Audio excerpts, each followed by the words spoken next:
Placée à 2 tours de roue de la Nationale 20, sur l'axe Centre-Europe-Atlantique, sur la ligne Paris-Toulouse, la souterraine, la soute pour les initiés, se flatte d'une situation privilégiée. C'est à cette implantation que la ville doit ce qualificatif qu'on lui attribue quelquefois, celui de porte de la Creuse.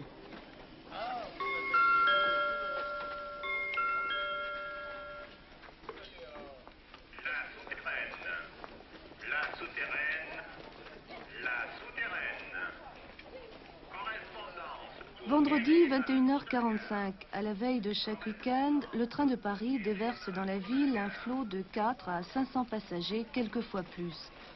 Pour les Saustraniens, c'est ainsi qu'on appelle les habitants de la souterraine, le trafic de leur gare est plus important que celui de Châteauroux. Certains de ces voyageurs vont s'éparpiller à des dizaines de kilomètres à la ronde, y compris Guéret. Pour la plupart, ce sont des Creusois expatriés à Paris 5 jours sur 7. Pourquoi allez-vous à Paris? Je vais à Paris pour travailler, parce qu'ici en Creuse, on n'a pas les moyens d'avoir un salaire assez important, quoi. Donc on crèverait la faim, quoi. Si vous aviez la possibilité de travailler ici, vous choisiriez Creuse? Rester en Creuse, oui. Avec le même salaire qu'on gagne en déplacement, oui. Et depuis 6 ans, je fais le retour le vendredi, puis je repars le lundi matin, quoi, par le train de la souterraine. L'homme qui est marié et qui a des enfants au foyer, enfin des enfants, eh ben, si sa femme veut rester élever les gamins, il faut que le mari gagne quand même un bon salaire. Faut reconnaître. Et en Creuse, c'est pas tellement possible. Faut que les deux travaillent et qu'ils donnent leurs gamins à nourrice, alors c'est pas tellement une vie pour les enfants non plus. Ma femme est à 1, là, oui, enfin, à la souterraine, et puis j'ai 2 gosses. Alors c'est pareil, je les vois que 2 jours dans la semaine, quoi. C'est pas tellement une vie, quoi.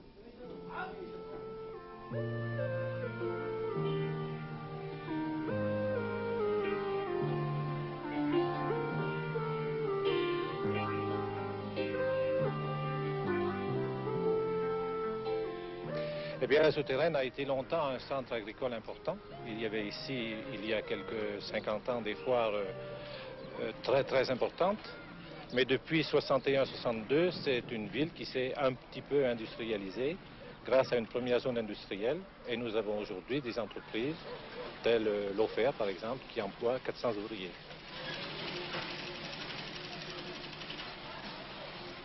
Sur 5500 habitants, dont plus de 2500 travaillent, on recense 116 chômeurs à la souterraine, des jeunes surtout. Une situation ni meilleure ni pire qu'ailleurs, estime la municipalité, qui regrette de voir sa zone industrielle boudée par les entreprises. L'Ofer, fabrique de vêtements, est la première entreprise de la souterraine. Son personnel est en grande majorité féminin. La main-d'œuvre masculine est employée essentiellement à la Socomac, spécialisée dans la tôlerie. À cela, il faut ajouter l'abattoir, des petites entreprises de mécanique, de menuiserie, du bâtiment. Les salaires à la souterraine sont relativement faibles, sans doute les plus faibles de la région. C'est lié au Limousin. Vous savez bien qu'en Limousin, les salaires sont aussi bien plus faibles que dans la région parisienne, par exemple. C'est un phénomène régional et non pas local. Quel est le salaire moyen dans ce Australie? Le salaire moyen est guère plus élevé que le SMIC, sans doute. Et nous le regrettons beaucoup. Mais la ville de la souterraine rayonne sur 25 ou 30 km à la ronde, ce qui explique sans doute la prospérité du commerce. Nous avons créé une association en 1970 qui regroupe à l'heure actuelle près de une centaine de commerçants, artisans et industriels. Nous avons des activités très importantes telles que notre foire exposition qui encore cette année regrouperait près de 75 exposants. Et nous devons dire que c'était une satisfaction puisque nous avons eu à peu près une quinzaine de mille de visiteurs. Et ce commerce se porte bien en général? Le commerce à la souterraine est dynamique et se porte pas trop mal. Il ne faut pas trop se plaindre dans la conjoncture actuelle. Il ne faut pas se plaindre.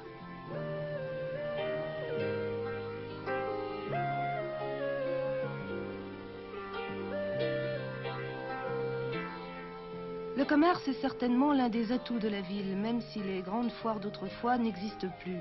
Elle mêlait étroitement la vocation commerciale de la souterraine à son caractère de bourg agricole. Aujourd'hui, le nombre d'exploitants baisse d'année en année dans les hameaux administrés par la commune. Disons que la situation de l'agriculture souterraine, elle est comme partout ailleurs, pas très brillante. Il n'y a qu'un seul phénomène, le revenu qui baisse d'année en année. Pourtant ici, vous estimez que la souterraine est encore une situation privilégiée? Oui, elle est quelque peu privilégiée par rapport au sud du département, qui a connu une hémorragie au cours de ces 20 dernières années. Mais enfin, ce que je peux dire, c'est que l'hémorragie gagne aussi la région de la Souterraine. Est-ce qu'il y a des jeunes qui s'installent encore en ce moment? Oui, mais très peu. Enfin, disons que ce sont des installations de jeunes qui s'installent déjà avec une base, c'est-à-dire l'exploitation familiale.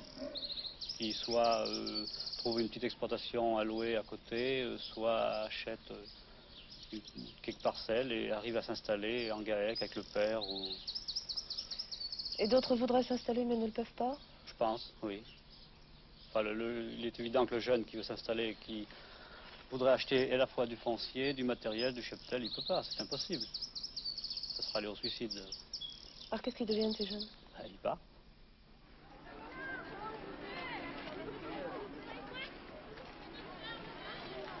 « 29% des Soustraniens ont moins de 20 ans. Parmi les nombreux établissements scolaires que comptait la Souterraine, certains ont aujourd'hui disparu. Mais le lycée-collège accueille 1 millier d'élèves venant d'un vaste secteur. 1000 personnes aussi, des stagiaires cette fois, suivent chaque année les enseignements de la Fondation de l'eau. La Souterraine doit son implantation à sa situation entre Paris et Limoges. Grâce à la Fondation, centre de portée internationale, tous ceux qui en Europe, en Amérique du Sud ou en Afrique travaillent dans le domaine de l'eau connaissent l'existence de la Souterraine. La Souterraine, en tout cas, pour moi, c'est un cadre magnifique. Tout d'abord, la population est sympa. Depuis mon arrivée, je peux dire, je ne regrette pas d'avoir quitté l'Afrique. C'est comme si je me trouvais chez moi.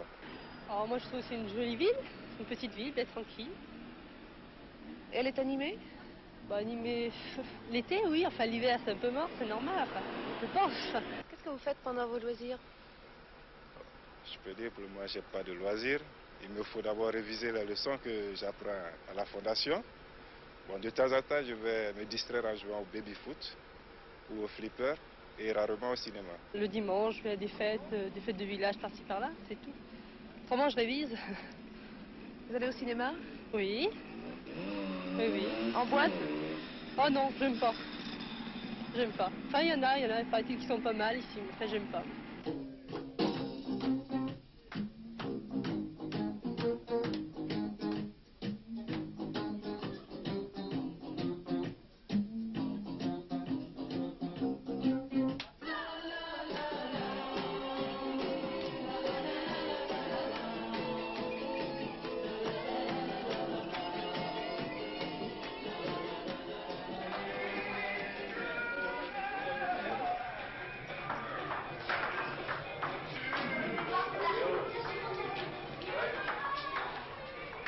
Les loisirs culturels ou sportifs passent pour beaucoup par la Maison des Jeunes et de la Culture. C'est le sentiment de ces quelques 400 adhérents ou de ceux qui, en mal d'occupation, se rendent dans ces locaux.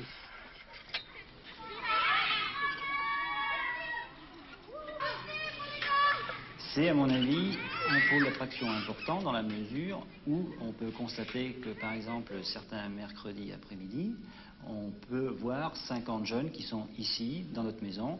Compte tenu de la population que l'on touche, ça me paraît important.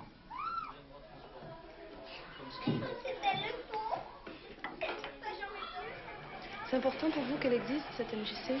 Oh oui, parce que sans quoi je ne sais pas ce que je ferais à la Souterraine. C'est un peu mort. Il y a des cafés, j'y vais tous les samedis, puis c'est tout. Mais je ne sors pas sans ça habituellement. Je reste chez moi tous les soirs, regarder la télévision. Qu'est-ce que vous faites quand la MJC est fermée? On va se balader dans les rues, mais c'est pas tellement intéressant. On s'ennuie. Enfin, moi, je m'ennuie. Là, moi, je trouve que c'est bien mieux la Souterraine. Bien mieux que Bellac. C'est agréable de vivre à la Souterraine? Non, pas trop. Les gens sont... On ne peut pas causer avec parce qu'ils sont trop personnels. Je répète, sur le terrain numéro 1. Toutes les personnes qui disent qu'il ne se passe rien à la Souterraine devraient participer et à ce moment-là, on aurait un succès massif de toutes les manifestations organisées par l'une quelconque des associations de la Souterraine. Toujours rapporté à une ville de 5000 habitants. Je crois qu'il ne faut pas se comparer à une ville de 15 ou 20 000 habitants ou 50 000 habitants. C'est-à-dire qu'on n'a ni les mêmes moyens, ni les mêmes potentiels humains. Ici, il y a une une tradition peut-être qui veut que les gens aient l'habitude de se réunir dans diverses associations à caractère sportif ou autre. Et ceci est extrêmement intéressant parce que ça fait aussi partie de l'animation de la ville et ça fait partie aussi de la qualité de la vie sans doute.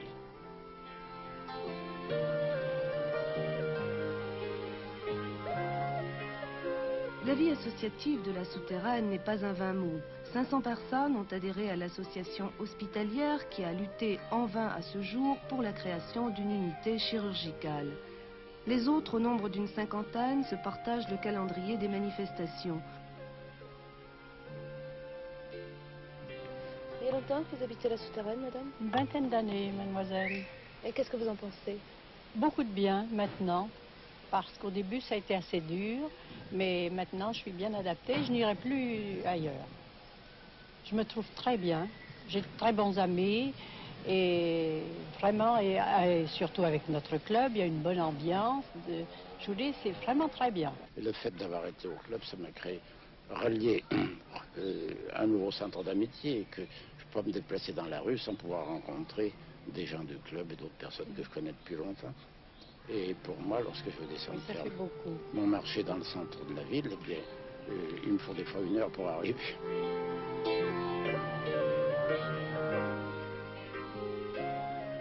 C'est une ville qui a un passé très riche.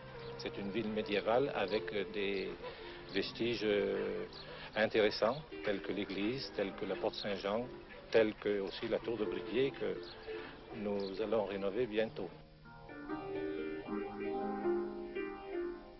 Il y a beaucoup de touristes? Le touriste, oui, il en descend pas mal, du fait qu'on arrive à desservir un secteur environ de 35 à 50 km à la ronde.